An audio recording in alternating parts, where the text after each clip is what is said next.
사도행전 3장 12절에서 18절까지 보겠습니다. 제가 하나님 말씀을 읽겠습니다.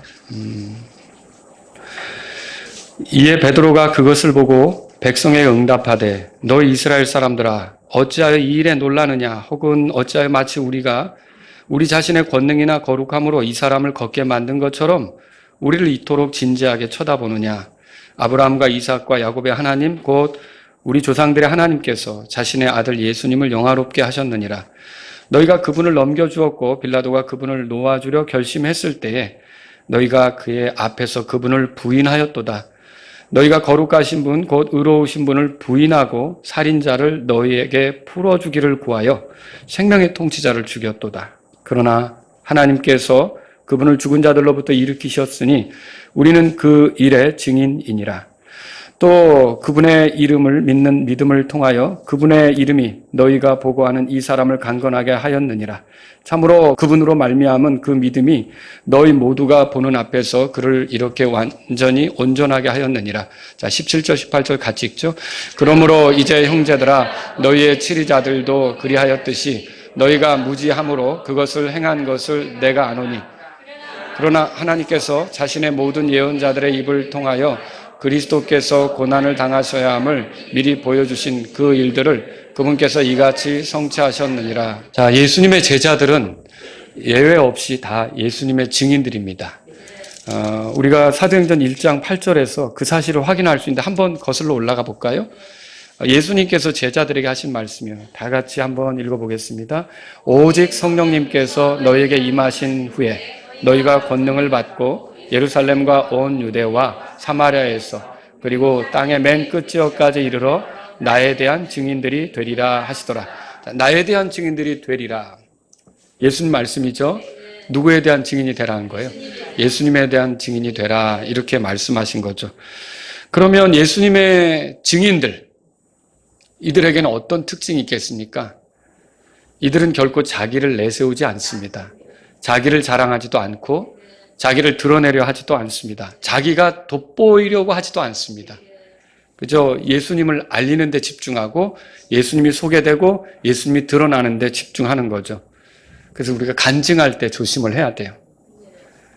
왜냐하면 간증이 자칫 자기의 대단함을 드러내는 것이 될 수도 있기 때문에 이제 저도 그런 잘못을 저지르고 후회한 적이 많습니다. 그러니까 어떻게 하다 보니까 이런 거죠. 내가 이렇게 어렵고 힘들었지만 내 자신을 이렇게 했더니 하나님께서 이렇게 도와주셨다라 했는데 하나님께서 도와주신 건 좋은데 내가 이렇게 했더니 그러니까 이게 나를 어떻게 보면 내세운 꼴이 된 거예요.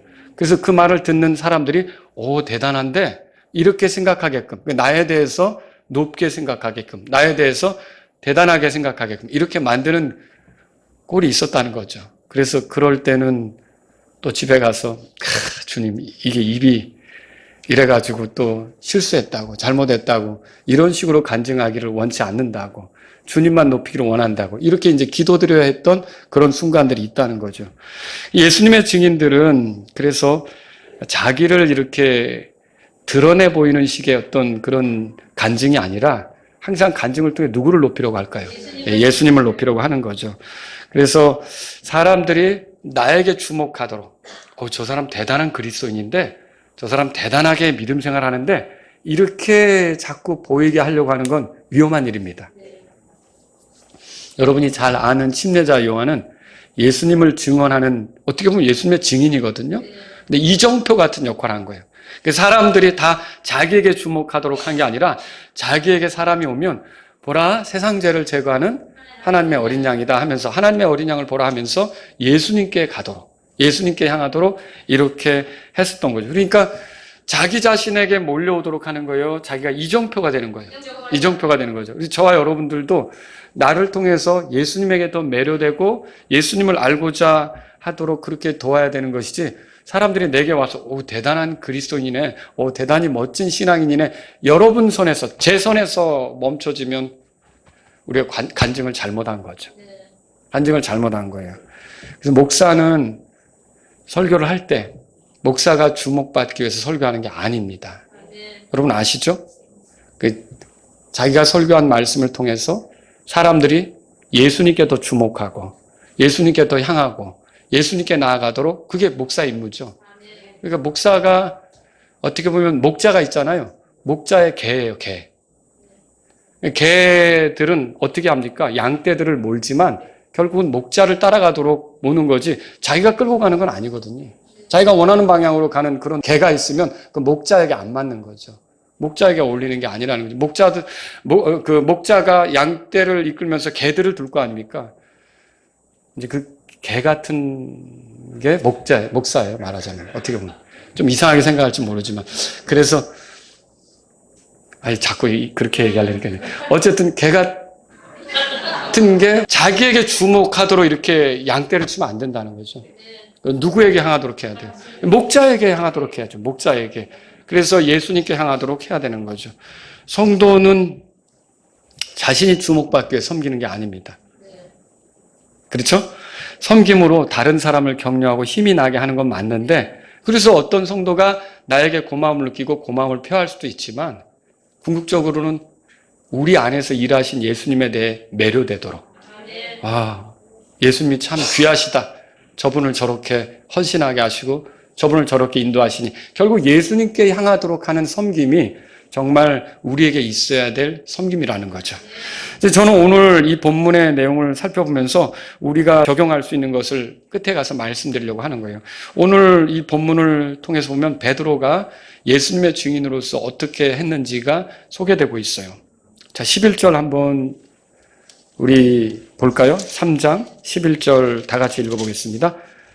고침을 받든 그 다리를 절던 사람이 베드로와 요한을 붙드니 온 백성이 크게 놀라며 솔로몬의 주랑이라 불리는 곳에 있던 그들에게로 함께 달려가더라. 제가 지난주에 여러분에게 말씀을 드렸죠. 그 어머니 모태로부터 걷지 못했던 사람이 걷게 되는 사건. 자, 그게 결국은 베드로가 주목하여 보고 손을 잡아 당기니까 다리에 힘을 얻어서 걷고 뛰고 하나님을 찬양하며 성전 안으로 들어간 거 아닙니까? 이 일들을 사람들이 목격했을 때 놀란 거예요. 왜 놀랐느냐? 원래 이 사람이 어떤 사람인지를 알거든요. 매우 오랫동안 거기 성전 미문에 앉아서 걷지도 못하고 누가 데려다 줘야 거기 앉고 그리고 구걸을 해왔던 사람이라는 걸 아는 거예요. 성전에 들어오는 걸 생각지도 못했었고 왜냐하면 몸이 성하지 않으니까. 그런데 성전에 들어와서 뛰면서 하나님을 찬양하는 걸 보니까 근데 누가 그렇게 해줬나 보니까 베드로가 그렇게 한 거를 알게 되니까 베드로하고 요한이 있는 대로 우르르 몰려드는 거예요. 이렇게 몰려드는 거죠. 자, 이렇게 몰려들었을 때 야 하고 이제 신기한 듯 쳐다보겠죠? 12절에 다 같이 읽습니다. 이에 베드로가 그것을 보고 백성에게 응답하되 너희 이스라엘 사람들아 어찌하여 이 일에 놀라느냐 혹은 어찌하여 마치 우리가 우리 자신의 권능이나 거룩함으로 이 사람을 걷게 만든 것처럼 우리를 이토록 진지하게 쳐다보느냐. 자, 이게 베드로가 여기에 지금 읽어보셨지만 자신을 높이려는 마음이 보여요? 아니에요. 자신을 높이려는 마음은 1도 없죠. 그렇죠? 그리고 베드로의 이 태도를 보니까 꼭 침례자 요한 같아요. 침례자 요한은 예수님에 대해서 소개하면서 나는 그의 신발끈을 풀 자격도 없다고 돼 있죠. 베드로도 자기를 높이는 게 아니에요. 주 앞에서 자기는 아무것도 아니라는 입장이죠. 우리가 뭐 대단한 거 한 거 아니다 이 얘기죠. 그래서 한마디로 말하면 이거예요. 우리를 주목하지 마라. 뭐 이 사람이 온전하게 된 것이 우리가 뭐 대단해서 우리의 능력으로 된 것처럼 우리를 주목하지 마라. 맞죠? 그 내용이죠. 왜 우리를 진지하게 이토록 쳐다보느냐 그렇게 말한 거죠.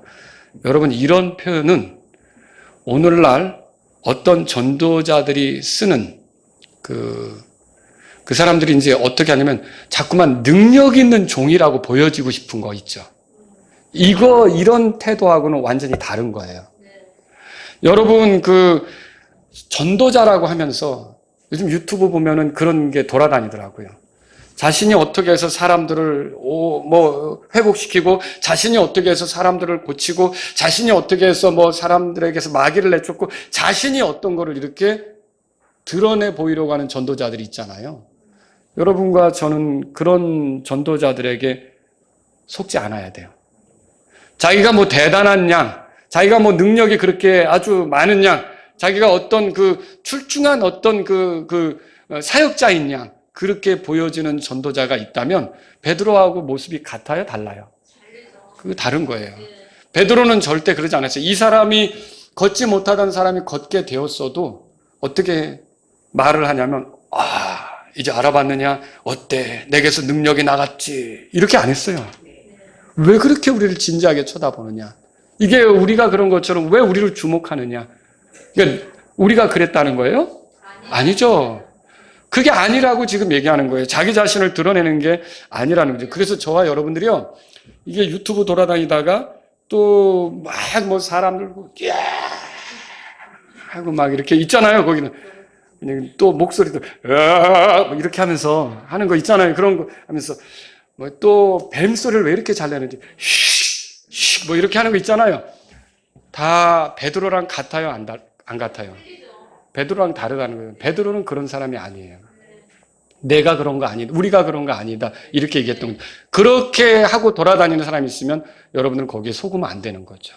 아시겠죠? 자, 13절에 보세요. 13절. 베드로는 곧바로 그 사람들에게 예수님께 향하도록 소개하죠. 13절 우리 다 같이 읽어봅니다.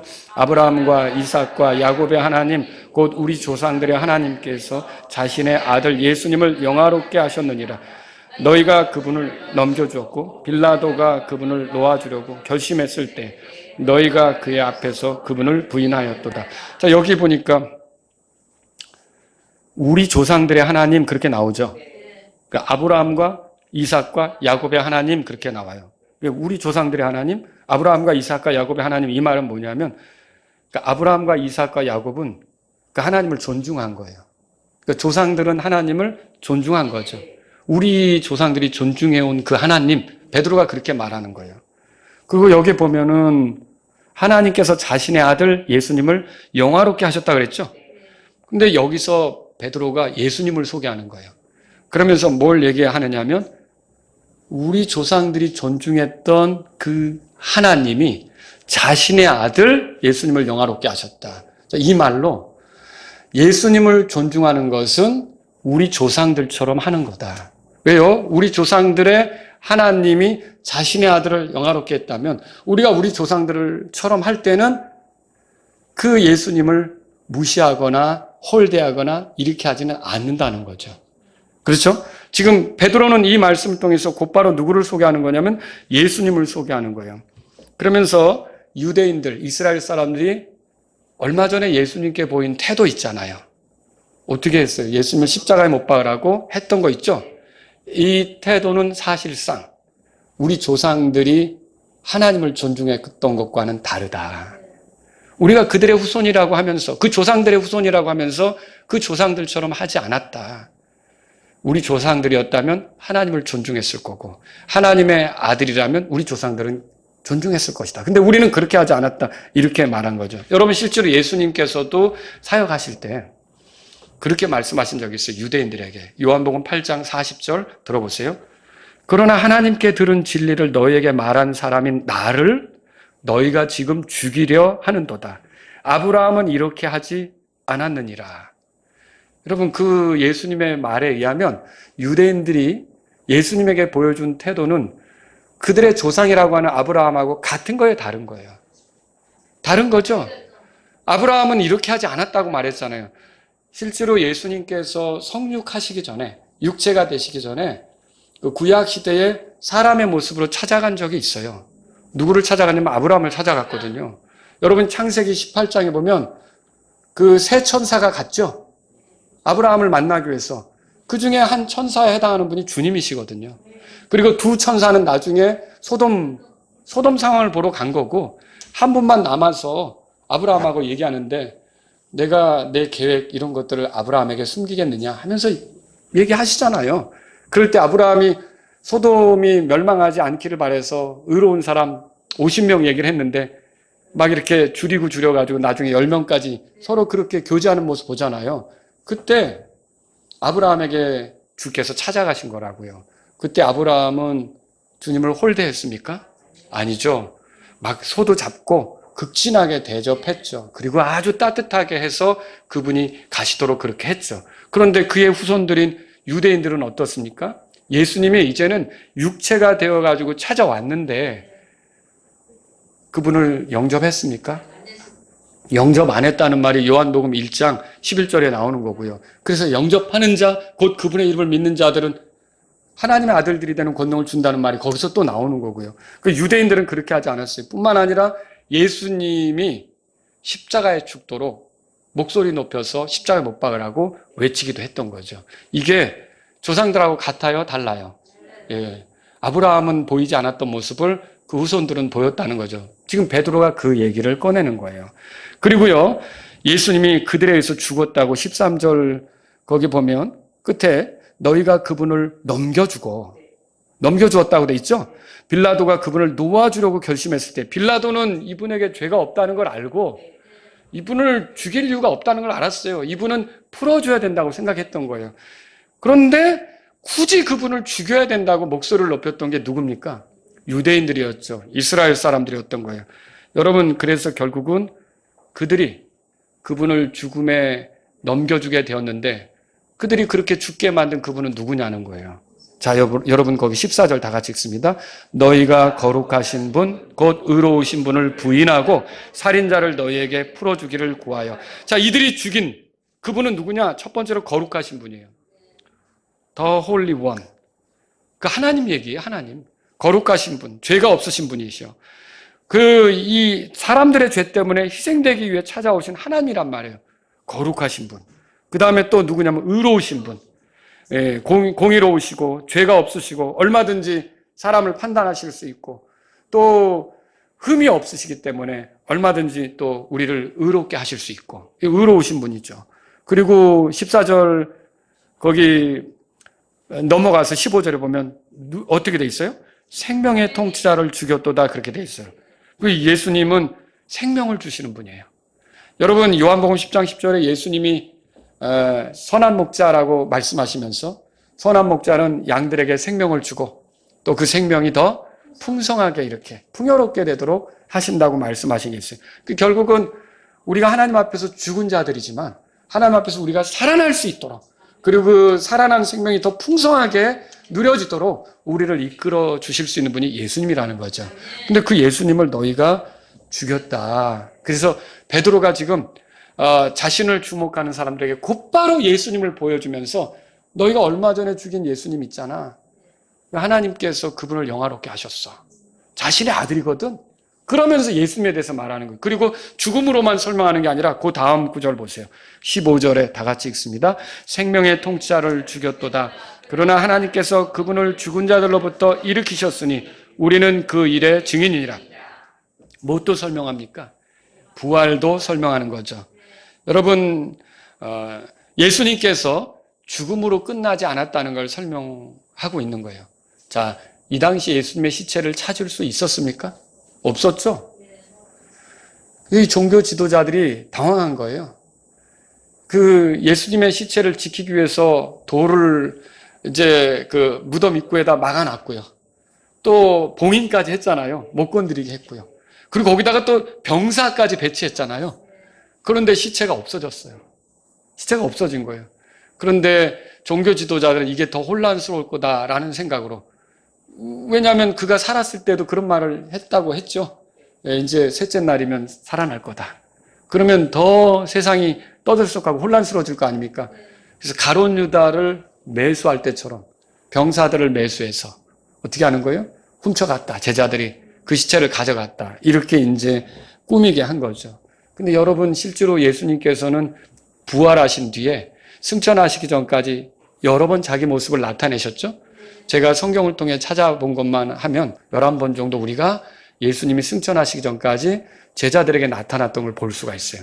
일시에 500여 명이 되는데 나타난 적도 있고 그렇게 해서 예수님이 죽음으로 끝나지 않고 살아나셨다는 것을 보여주신 거죠. 베드로가 지금 유대인들에게 하는 말이 뭐예요? 너희들이 죽인 예수님은 살아계시다. 그분은 죽음으로 끝나지 않았다. 이렇게 말씀하는 거죠. 자, 살아계신 그분의 권능. 그러니까 그 예수님의 권능. 무덤 속에 있지 않은 그 살아계신 예수님의 권능으로 지금 너희 눈앞에 있는 이 걷지 못하던 사람이 온전하게 된 거다. 그러니까 우리가 한 거예요? 예수님이 한 거예요? 예수님이 한 거라는 말을 하는 거죠. 자, 그게 16절에 나오는 거예요. 다 같이 읽겠습니다. 16절. 또 그분의 이름을 믿는 믿음을 통하여 그분의 이름이 너희가 보고 아는 이 사람을 강건하게 하였느니라. 참으로 그분으로 말미암은 그 믿음이 너희 모두가 보는 앞에서 그를 이렇게 완전히 온전하게 하였느니라. 그러니까 예수님의 이름이 이 사람을 온전하게 했고 예수님을 믿는 믿음이 결과적으로 이 사람을 이렇게 예수님이 이 사람을 온전케 했다라고 지금 말하는 거죠. 여러분, 예수님의 이름을 가볍게 생각하시면 안 됩니다. 예수님의 이름의 뜻이 뭐예요? 자기 백성을 그들의 죄들에서 구원할 분이시라는 뜻이죠. 마태복음 1장 21절에 써 있어요. 그러니까 우리를 구원할 수 있는 이름이 예수라는 이름이죠. 그래서 베드로는 나중에 하늘 아래 구원 얻을 만한 다른 이름을 우리에게 주신 적이 없다. 그 이름으로만 구원받는다고 말하죠. 여러분은 기도할 때 누구 이름으로 기도합니까? 어떤 교주의 이름으로 기도하면 안 되는 겁니다. 예수님의 이름으로 기도하는 거죠. 내 이름으로 너희가 구할 때 하늘의 아버지께서 들으신다고 한 거고요. 그죠? 이게 이름이 굉장히 예수님의 이름이 뛰어난 이름이에요. 자, 빌립보서 2장 11절에 보면 모든 무릎이 그분의 이름에 굴복하겠고. 여러분, 이 이름은 탁월한 이름이에요. 그러니까 여러분이 예수님의 이름을 찬양하셔야 돼요. 예수님의 이름을 높여야 되는 거죠. 시편 23편 3절에서는 뭘 얘기합니까? 주는 나의 목자시니 내가 부족함이 없으리다. 그렇게 얘기하고 자신의 이름을 위하여 의의 길로 인도하신다 그러잖아요. 자신의 이름을 위하여. 여러분과 저를 예수님께서 이끌어주시는 인도자가 되시는데 자신의 이름을 위하여. 이게 자신의 이름이 딸린 문제예요. 자신의 명예가 걸린 문제예요. 그게 자신의 이름을 걸고 우리를 이끌어주시는데 우리가 사망의 음침한 골짜기를 갈 수도 있죠. 그래도 그분의 이끄심은 실패하지 않습니다. 여러분과 저는 이게 자신의 이름에 달린 그런 인도하심, 이런 것들을 가볍게 생각하면 안 되는 거죠. 결국 이 베드로가 소개하려고 했던 거는 너희가 이 이름을 알지 않느냐? 이 예수님의 이름이. 여러분, 그 사람 온전케 할 때도 뭐라 그랬어요? 은과 금은 내게 없지만 뭐라 그랬죠? 나사렛 예수 그리스도 이름으로 일어나 걸으라 그랬잖아요. 그 이름이 이 사람을 온전케 한 거다. 그럼 그렇게 지금 베드로가 말하는 거죠. 그러면 왜 유대인들은 이런 분, 엄청난 분, 거룩한 분이시고 의로운 분이시고 생명의 통치한 이분을 죽였을까요? 왜 이들은 이 예수님을 그렇게 죽음에 내주었을까요? 여러분, 그게 베드로가 17절, 18절에서 말합니다. 17절 다 같이 읽습니다. 그러므로 이제 형제들아 너희 치리자들도 그리하였듯이 너희가 무지함으로 그것을 행한 것을 내가 아노라. 첫 번째 이유가 뭐예요? 무지했다. 알지 못했다 그거죠. 근데 베드로가 이렇게 말합니다. 이 못된 놈들아, 너희가 그렇게 했지 않냐? 그렇게 합니까? 성경에 뭐라고 써 있죠? 형제들아. 얼마나 부드럽게 부릅니까? 형제들아. 그러면서 너희 무지함이 이렇게 만들었다라고 하는 거죠. 자, 그러면 유대인들이 알지 못하는 게 뭐예요? 성경 기록을 잘 모르죠. 예수님에 대해 예언된 것을 모르는 거고요. 예수님이 오셨을 때 예수님을 알아보지 못한 무지함이 있는 거고요. 그래서 결국은 이 무지하기 때문에, 모르기 때문에 결국 예수님이 오시면 하실 일들이 있잖아요. 통치자로서 통치하시지만 또한 어린 양으로서 죽임당하는 게 있잖아요. 이걸 잘 몰랐던 거예요. 무지함이, 너희의 무지함이 이렇게 만들었다라고 하는 거죠. 자, 그리고 두 번째 이유는 뭡니까? 18절 다 같이 읽습니다. 그러나 하나님께서 자신의 모든 예언자들의 입을 통하여 그리스도께서 고난을 당하셔야 함을 미리 보여주신 그 일들을 그분께서 이같이 성취하셨는데, 이제 예언의 성취라는 거죠.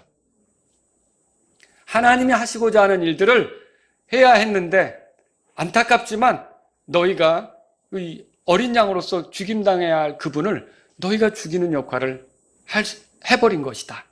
너희가 무지함 속에서 그렇게 해버린 것이다.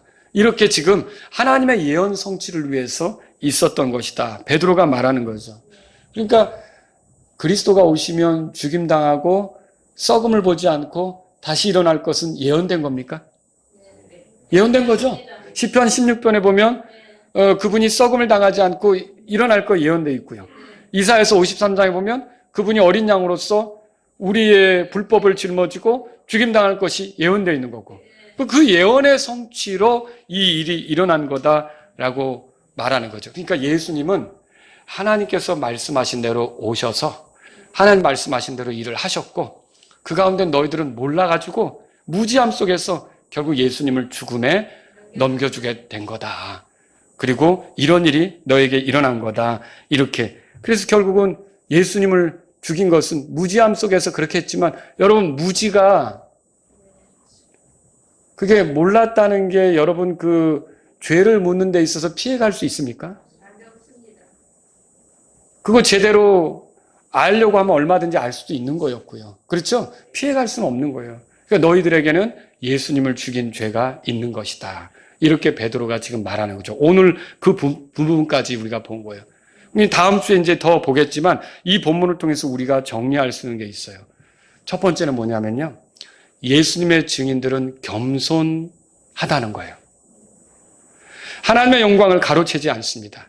자기에게 기회가 왔을 때 그 기회로 주님의 권능을 드러내는 통로가 되었을 때 어떻게 하냐면 결국은 자기 자랑을 하거나 자기를 내세우거나 자기에게 매이게 하는 게 아니라 예수님께 더 가도록 그렇게 일하는 사람들이 예수님의 증인들이에요. 그러니까 오늘날 교회 사역자라고 하지만 결국 자기에게 매이게 하는 사람들 있죠. 그런 사람들은 여러분이 다 의심의 눈으로 바라보셔야 돼요.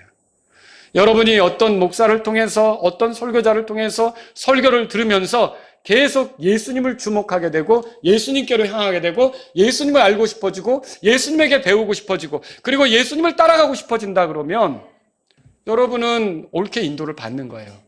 근데 만약 그 목사에게 매이게 되고 그 목사가 예수님급처럼 되고 그 목사가 높임을 받고 그 목사에게 매이게 되고 그 목사가 하는 대로만 하고 그럼 여러분 의심을 해봐야 되는 거예요. 여러분과 제가 예수님의 증인이라면 우리는 겸손합니다. 우리 자신을 드러내려고 하지 않는다는 거죠. 여러분 디모데전서 1장 12절에 이렇게 써 있어요. 또 나를 능하게 하신 그리스도 예수 우리 주께 감사를 드리나니 이는 그분께서 나를 신실한 자로 여기셔서 그 사역 안으로 나를 넣어주셨기 때문이라. 그 사역 안으로 나를 넣어주셨대요. 이 번역이 참 마음에 듭니다. 그 사역 안으로 나를 넣어주셨는데 그런데 나는 자격이 안 되는 것 같은데 성경에 보니까 나를 능하게 하신 그리스도 예수 우리 주께서 내가 그 사역 안으로 들어가서 그 사역을 할 수 있도록 나를 능하게 하셨다고 하는 거죠. 또 여러분 빌립보서 4장 13절에 나를 강하게 하시는 그리스도를 통해 내가 모든 것을 할 수 있느니라. 내가 이것도 하고 저것도 할 수 있는 거 이런 상황 속에서 놓이고 저런 상황 속에서 놓일 수 있는 게 무엇 때문이라고 말하고 있어요? 나를 강하게 하시는 그리스도를 통해서. 자, 누구를 자꾸 내세웁니까? 그러니까 어떤 목사가 서서 자기가 뭐 대단한 것처럼 자기밖에 없는 것처럼 얘기하면 여러분은 의심을 하셔야 된다는 거죠. 또 고린도전서 15장 10절에 들어보세요. 그러나 나의 나 된 것은 하나님의 은혜로 된 것이니 내게 베푸신 그분의 은혜가 헛되지 아니하여 내가 그들 모두보다 더 많이 수고했으나 내가 아니요 오직 나와 함께 하신 하나님의 은혜로다. 바울이 다른 사람보다 더 열심히 했고 많은 사역을 했는데 이게 자기가 어떻게 한 게 아니라 뭐라고 했죠? 나의 나 된 것은 하나님의 은혜다 이렇게 말하잖아요. 그러니까 지금 읽어본 이 말씀들을 보면 우리가 어떤 사역을 맡아서 뭔가 열심히 해서 좋은 결과, 좋은 열매를 내놓았을 때 그게 우리가 잘나서 우리가 대단해서 한 게 아니라고 말한다는 거죠. 누가 이게 가능하게 했다는 거예요? 나를 능하게 하신 그리스도, 나를 강하게 하신 그리스도. 나의 나 된 것은 하나님의 은혜다. 왜 하나님이 그 기회를 주셨고 하나님이 할 수 있게 하셨고 하나님이 옆에서 격려하셨고 하나님이 이끌어 주셨기 때문에 그게 가능한 거라는 거죠. 그래서 저와 여러분들이 이게 조심해야 돼요. 오늘날 이상한 사람들이 너무 많이 돌아다녀요. 그러면서 결국은 자기에게 주목하도록 자기가 예수님급인 것처럼 그리고 자기 말을 따르는 것이 거의 뭐 예수님을 제껴놓고도 자기 말을 따르면 예수님 따르는 거라고 이렇게 하면서 완전히 자기를 높여서 자기를 이렇게 주목받고자 하는 자가 있다면 그런 사람들은 여러분이 의심하셔야 돼요. 우리가 뭔가를 할 수 있는 것은 하나님의 은혜입니다. 우리가 뭔가로 섬길 수 있는 것은 강하게 하신 그리스도 때문입니다. 내가 이것도 하고 저것도 하고 말씀을 전하고 이런 건 나를 능하게 하신 그리스도 때문입니다. 여러분 침례자 요한이 그랬잖아요. 스스로가 주목받으려고 하지 않고 뭐라고 말했냐면 그분은 흥하여야 하겠고 나는 뭐라고요? 쇠하여야 하리라.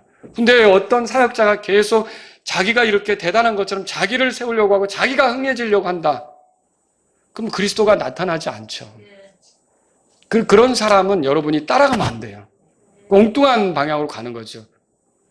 여러분 그들의 열매로 그들을 알지니라 그랬는데 겉으로는 양의 탈을 썼지만 속에는 늑대일 수 있다는 것이죠. 얼마든지 사람들을 이끌어갈 수 있다는 거예요. 이게 위험한 거라는 거죠. 시편에 한번 찾아보세요. 시편 34편입니다. 시편 34편.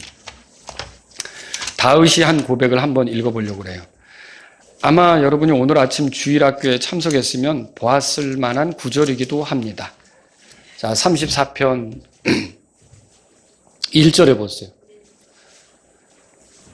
3절까지 우리 같이 한 목소리로 읽어보죠. 읽어보겠습니다. 내가 언제나 주를 찬송하리니 그분을 찬양함이 내 입에 계속 있으리로다. 내 혼이 주를 자랑하리니 겸손한 자들이 그것을 듣고 즐거워하리로다. 오, 나와 함께 주를 높이고 우리가 함께 그분의 이름을 높이자. 여러분, 여기 다윗이 어떤 삶을 추구했는지를 발견할 수 있어요. 1절에 보면 언제나 주를 찬송하는 거예요. 언제나 주를 노래하는 거죠. 언제나 주를 찬송하는 거예요. 2절에 보면 주를 자랑하는 거예요. 누구를 자랑한다고요? 이게 간증이에요. 이게 간증. 간증하라니까 자기 자랑만 하다 끝나고 내려온다. 그러면 그거는 간증이 아니에요. 진짜 간증은 주를 자랑하는 거예요. 그럼 3절에 뭐라고 돼 있어요? 나와 함께 뭐라고 돼 있죠? 주를 높이자. 그분의 이름을 높이자. 베드로도 어때요? 이게 예수님의 이름으로 된 거야. 그분의 이름을 높이잖아요. 그러니까 저와 여러분들이 예수님의 증인이라면 이 시편 34편 1절, 2절, 3절에 말하는 것처럼 언제나 주를 찬송하고 주를 자랑하며 주를 높이는 데 집중하는 거예요. 근데 그렇지 않게 되면 어때요? 그 사람이 어리석은 방향으로 나아가게 되는 거죠. 여러분, 저와 여러분들은 예수님의 증인이 맞습니까? 그렇다면 우리는요, 항상 예수님을 높이고 나는 그분은 흥하여야겠고 나는 쇠하여야 된다. 그래서 여러분이 혹시 교회에서 섬기고 수고할 때 나를 높이려고 하는 목적으로는 하지 않겠죠. 안 하죠, 그렇게.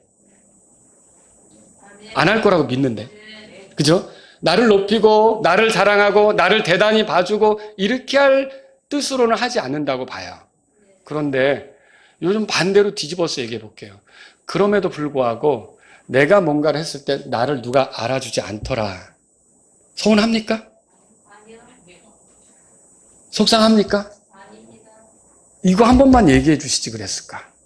여러분 그런 마음이 듭니까? 아닙니다. 이 만약에 이렇다면 우리가 어떻게 보면 지금 예수님의 증인답게 살지 않는 거예요. 절대 그런 것들은 우리에게서 있어서는 안 되는 거죠. 그냥 그분은 흥하여야 하고 나는 쇠하여야 하리라. 아주 단순하게 교회에서 누가 나를 알아주든 알아주지 않든 내가 나를 인정해주든 인정해주지 않든 나는 기회를 얻은 거고 그 기회를 선용하는 거고 그 기회에 힘을 다하는 거고 그래서 하나님이 기뻐한다면 나에게는 영광이고 나에게는 즐거움이고 그래서 그걸로 하나님을 찬양하고 그러면 되는 거예요. 근데 우리가 교회 생활 하다 보면은 좀 알아주시지. 좀 이거 내 이름 좀 불러주시지. 그래서 여러분들이 혹시 제가 헌금한 거 이름 안 불러드린다고 서운한 거 없죠? 예배 시간에 누가 감사헌금, 누가 11조, 누가 안 불러드린다고 서운한 거 없죠? 네. 이게 일반 교회에서는 그런 것들이 많이 있다는 거죠. 여러분 그건 예수님의 증인으로서의 모습이 아니라는 거예요. 예수님을 위해서 사는 사람들은 내가 아니라 그분은 흥하여야 하고 나는 쇠하여야 하고 그분의 이름만 높임받고 그분이 찬양받고 그분이 찬송받으시도록 힘쓰는 게 예수님의 증인들의 모습이라는 거죠. 두 번째로요. 예수님의 증인들은 악을 선하다 하고 선을 악하다 하지 않습니다. 이 바라바를 풀어주고 예수님을 죽인 사건 있잖아요. 이게 굉장히 끔찍한 사건입니다. 근데 세상이 타락할 때 이런 현상이 나타나요. 유대인들이 이렇게 하고 나서 40년이 못 가가지고 예루살렘이 멸망했어요. 여러분 이사야서 5장 20절에 이렇게 말한 거 읽어보셨어요? 악을 선하다 하며, 잘 들으세요. 악을 선하다 하며 선을 악하다 하며 흑암으로 광명을 삼으며 광명으로 흑암을 삼으며 쓴 것으로 단 것을 삼으며 단 것으로 쓴 것을 삼는 그들은 화 있을진저. 세상이 그래요. 바라바는 누굽니까? 바라바는 유명한 죄수예요. 마태복음 27장 16절에 쓰였어요. 유명한 죄수예요. 그냥 아주 이름난 죄수예요. 이름난 죄수. 털면 바라바의 뭐가 잘못인지 다 알만한 그런 죄수라는 거죠. 그리고 마가복음 15장 7절에 밀란 중에 살인하고 포박된 자. 살인자래요. 살인자. 그러니까 이 로마족에선 끔찍한 죄를 저지른 사람을 십자가형에 처하거든요. 죽어 마땅한 거죠. 살인자였던 거예요. 그런데도 불구하고 이스라엘 사람들이 어떻게 하는지 보세요. 살인자를 풀어주라 그래요. 살인자를 처벌하지 말라 그래요. 그 범죄자를 처벌하지 말라 그래요. 그리고 누구를 처벌하라 그래요? 죄도 없는 예수님을 처벌하라고 하는 거죠. 자, 이게 왜 이런 일이 벌어졌습니까? 종교 지도자들에게 선동당해서. 이 종교 지도자들은 얼마나 거짓에 쌓여 있었는지요. 가룟 유다가 와가지고 나 이거 양심에 찔려서 이 돈 못 갚겠다라고 도로 돌려주려고 하니까 안 받았죠. 그리고 그걸 던졌잖아요. 그러니까 그 돈을 주워다가 성전고에 넣어놓습니까? 성전고에 넣어놓지 못하는데 이유가 적혀 있어요. 성경에. 율법에 어긋난다. 그때는 율법을 따져요. 근데 예수님을 대할 때는 어땠던가? 이 종교 지도자들이 살인, 거짓말, 탐욕 이런 그 율법을 어기는 그런 죄를 졌던 거예요. 이런 거짓된 자들에게 선동을 당해서 어떻게 하는 거예요? 예수님을 죽도록 내어주게 된 거죠. 이게 유대인들의 모습이에요. 여러분, 그들이 싫어했던 예수님을 죽음에 내주고 이 사람은 처벌을 받아야 될 사람인데 살려준 거죠. 여러분, 이런 일이 지금은 일어나지 않는다고 보십니까? 세상 사람들은요, 죄인도 국회의원 되게 만들 수 있어요. 그리스도인은 그렇게 하면 안 됩니다. 여러분 아시겠어요? 세상 사람들은요, 의로운 자를 어떻게 하냐면 몰아붙여가지고 괴롭히려고 해요. 근데 그리스도인은 그래서는 안 되는 거예요. 여러분, 생명의 통치자를 죽였다. 이게 이들의 문제 아닙니까? 이거는 세상이 막바지로 갈수록, 세상이 그만큼 타락할수록 나타나는 일이라는 거죠. 하나님의 심판을 당할 수밖에 없는 형편에 놓이게 되는 거죠. 저와 여러분들은요, 세상 사람들과 다른 예수님의 증인들이에요. 세상 사람들은 그렇게 살 수 있어요. 세상 사람들이 그런 선택을 할 수 있어요. 그러나 저와 여러분들은 어떻게 해요? 선한 건 선하다고 말하고 악한 건 악하다고 말하고. 여러분 그거 맞습니까? 근데 악한 것을 내 편이라고 악이 아니라고 말해주고 선한 것은 내가 싫으니까 악하다고 얘기하고. 여러분 이것들은 하나님께서 기뻐하는 게 아니라는 거죠. 저와 여러분들은요, 예수님의 증인이라면 하나님의 관점에서 모든 걸 보려고 하는 그런 삶을 살 수 있게 되길 바랍니다. 세 번째로 말씀드리고 싶은 이거예요. 예수님의 증인들은 누군가의 죄를 지적해야 할 때 온유의 영으로 해요. 온유의 영으로 해요. 목사님, 저 형제를 한번 제가 이걸 말해야 될 것 같은데. 근데 왜 말하려고 해요? 이게 아니잖아요. 이거 말해야 될 것 같은데. 근데 왜 말하려고 해요? 난 너무 속상했어요. 말하지 마세요, 그러면. 속상했어요. 그게 이유면 말하지 말라는 거죠. 내가 한번 좀 바르게 뻔때를 보여줘야겠어요. 가르쳐줘야겠어요. 그럼 말하지 말라는 거죠. 여러분, 우리가 누군가의 잘못에 대해서 말할 때는 어떻게 말해야 돼요? 온유의 영으로 해야 됩니다. 이 베드로가 이 사람에 대해서 설교할 때 이거 진짜 제대로 표적 설교한 거예요. 표적 설교 아세요? 들으라고 한 설교죠. 대놓고 설교한 거예요. 너희들이 그렇게 잘못했다. 여러분, 표적 설교 들으면 제가 표적 설교를 누구 한 사람 들으라고 설교해서도 안 되고, 그렇죠? 근데 제가 설교했는데 제가 설교한 게 말씀이 화살 같은데 오늘 다 빗나갔다. 그러면 오늘 성공했습니다. 좀 이렇게 할까요? 제가 쏜 하나님의 말씀이 여러분의 가슴팍에 맞아야 되는 거 아닙니까? 싫으세요? 오늘 주님 제발 나에게 오는 말씀이 아니라 요페 형제, 요페 자매에게 꼭 꽂히게 해주세요. 이런 겁니까? 이건 말씀을 듣는 태도가 잘못된 거죠. 매주 여러분이 올 때 주여 오늘 내가 표적이 되겠사오니 하나님 말씀을 나에게 쏘소서. 진짜요? 그런데 베드로가 완전히 대놓고 쏜 거예요. 그렇잖아요. 너희가 생명의 통치자를 죽였다. 대놓고 쏜 거 아닙니까? 근데 이 설교를 하면서도 베드로는 어떻게 하냐면 이 나쁜 놈들아, 이 못난 놈들아, 이게 아니었어요. 형제들아, 어떻습니까? 굉장히 온유한 영어로 하고 있다는 거죠. 사랑으로 하고 있다는 거죠. 여러분 그렇습니다. 이 베드로가 하는 것을 보세요. 자기의 속상함을 표출하기 위해서가 아니에요. 수준이 그 정도밖에 안 되냐 이런 식으로 따지는 게 아니었어요. 베드로가 이스라엘 사람들의 죄를 지적할 때 그 목적은 창피를 주는 겁니까? 아닙니다. 잘 들으세요. 그들을 깎아내리는 것입니까? 아니에요. 그리고 너희보다 내가 지금 옳은 위치에 있다. 이걸 알려주기 위한 겁니까? 아니에요. 그런 식으로 누군가의 잘못을 지적하려면 그냥 입을 다무시라는 거죠. 베드로는 어떻게 하는 겁니까? 목적이 하나예요. 예수님의 증인이라 그랬죠? 이 사람들의 잘못을 지적해서 예수님께로 인도하고 싶은 거예요. 예수님과 가까워지게 하고 싶은 거예요. 그러니까 이게 여러분에게 그런 마음이 있는가 보셔야 돼요. 누군가의 어떠함을 지적할 때 이게 진짜 예수님하고 가깝게 되도록 하려고 하는 것인지, 그걸 듣는 사람들이 예수님을 더 알아가도록 예수님께로 이끌려고 하는 것인지. 오늘날 누군가 킹제임스 성경을 모르면 마귀적이다. 킹제임스 성경을 받아들이지 않는 사람은 멍청하다. 저도 하나님이 말씀을 보존하신다는 걸 과거에 몰랐어요. 그냥 성경은 다 틀릴 수밖에 없는 줄로만 알았던 거죠. 제가 처음부터 알았습니까?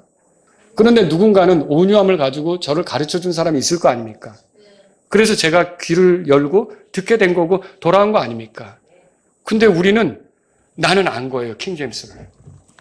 근데 아직도 킹제임스도 모르고.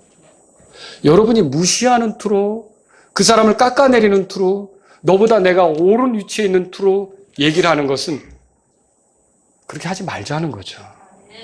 왜 얘기를 꺼내야 돼요? 그 사람을 예수님께로 인도할 뜻, 그거 가지고 해야 되는 거 같잖아요. 근데 그게 아니라면 여러분은 이게 정말 어떻게 보면 예수님께로 이끄는 것이 아니라 방해꾼이 되는 거예요. 여러분, 그 바디메오가, 눈은 못 보지만, 예수라는 분이 지나간다고? 소리 들었죠? 그 여리고로 예수님이 지나가실 때, 그게 또 기회예요. 왜 기회냐면, 예수님이 예루살렘으로 올라가는 그 길에, 마지막 여행이에요. 그 기회 놓치면 바디메오는 예수님 못 만날 수도 있는 거고. 근데 예수님이 지나간다니까, 다윗의 자손 예수여! 라고 불렀죠? 불렀어요. 그런데 그걸 가로막고 그걸 힘들게 한 사람들이 누굽니까? 예수님 가까이에 있던 사람이에요. 잠잠하라 그러잖아요. 잠잠하라. 근데 이 사람이 멈추지 않고 다윗의 자손 예수여! 저 좀 불쌍히 여기주세요 하니까 어떻게 하죠? 가던 길을 멈추고 그를 이리로 데려오라 하잖아요. 여러분, 우리도 어떻게 보면 예수님 가까이 있는 사람이 누군가가 예수님에게 향하는 것에 걸림돌이 될 수 있다는 거죠. 방해가 될 수 있다는 거죠. 뭐 어떻게 하면요? 거기 사랑이 없으면, 거기 온유한 마음이 없으면, 거기 불쌍히 여기는 마음이 없으면 걸림돌이 되는 거예요. 그 사람이 예수님께 가까이 오면 얼마나 좋아요. 근데 예수님을 찾고 있는 사람에게 잠잠하라! 조용히 해! 결국 이 사람들은 걸림돌 행사를 한 거죠. 오늘날 우리 주변에 그런 경우 많아요. 어떤 주석서를 읽어볼 때, 어떤 설교 영상을 대할 때 제목을 달아놓은 거 보면 굉장히 자극적이에요. 도대체 이런 제목을 왜 달아놨을까? 왜 이런 식으로 설교를 하는 것일까? 도대체 여기에 사람들이 예수님에게 가까워지도록 할 마음이 있는 것일까? 너는 나쁜 놈이다. 너는 알지도 못한다. 너는 무식한 천치다. 너는 그 정도밖에 수준이 안 된다. 그런 식으로 느껴지는 제목들. 우리가 그리스도인이라면 그렇게 해서는 안 되는 거예요. 저와 여러분들이 잃어버려서는 안 되는 마음은 십자가를 통해 알잖아요. 십자가에 뭐가 나타났어요? 하나님 마음이 나타났죠. 하나님은 죄인들을 얼마나 긍휼히 보십니까? 죄인들을 얼마나 안타깝게 보십니까? 그 죄인들이 돌아오도록 예수님을 통해서 하나님께 돌아오도록 그 십자가를 세운 거 아닙니까? 그런 예수님을 알아놓고 지금 내가 조금 성경 안다고, 내가 지금 킹제임스 알았다고, 내가 조금 이거는 종교고 이거는 복음이고 이거 알았다고 우월한 심정으로 누군가에게 여러분이 무시하듯이 그렇게 하는 것은 베드로의 모습과는 다르다는 거죠. 저와 여러분들이 정말 옳지 않은 걸 봤을 때 그것을 지적해 줘야 되죠. 그걸 바로잡아 줘야 되죠. 그런데 거기에 사랑의 마음, 긍휼의 마음, 그들이 예수님과 가까워지도록 돕고 싶은 마음, 그런 마음으로 여러분이 기도하면서 그걸 해야 된다는 거죠. 베드로가 그걸 보여주고 있는 거예요. 오늘 우리는 어떻습니까? 예수님의 증인들은 왜 입을 열어야 하는지, 어떻게 입을 열어야 되는지 잘 아는 사람이어야 된다는 거죠. 거칠게 막 입을 열으면 안 되는 거죠. 베드로가 이 유대인들을 예수님께로 이끌려고 입을 연 것처럼 저와 여러분도 그렇게 입을 열 수 있기를 바랍니다. 다 같이 일어서시겠습니다. 오늘 이 말씀을 들으신 여러분 가운데 하나님 아버지, 제가 이렇게 어떤 기회를 얻어서 섬길 수 있는 것은 주님이 나를 능하게 하셨고 나를 강하게 하셨기 때문입니다. 나의 나된 것은 하나님의 은혜입니다. 겸손히 주님을 섬기길 원합니다. 내가 사람들이 인정해 주지 않더라도 기꺼이 신실하게 주님께 잘 보이고 주님을 잘 섬기는 사람이 되기를 원합니다. 이런 분이 있다면 이 시간 주님 앞에 나아가십시오. 주님은 흥하여야 하고 나는 쇠하여야 합니다. 내가 아니라 주님이 내 안에서 드러나기를 원합니다. 이런 분이 있다면 이 시간 주님 앞에 나아가십시오. 주님, 악을 악하다고 말하고 선을 선하다고 말하면서 하나님 편에 서서 늘 옳게 이렇게 말하는 종이 되기를 원합니다. 이런 분이 있다면 이 시간 주님 앞에 나아가십시오. 주님, 내가 누군가에게 말을 할 때 그냥 말이 튀어나오기보다는 주님 사랑의 마음으로, 온유의 마음으로, 온유의 영으로, 긍휼의 영으로 세워주고 예수님께로 이끄는 그런 말이 되기를 바랍니다. 이런 분이 있다면 이 시간 주님 앞에 나아가십시오.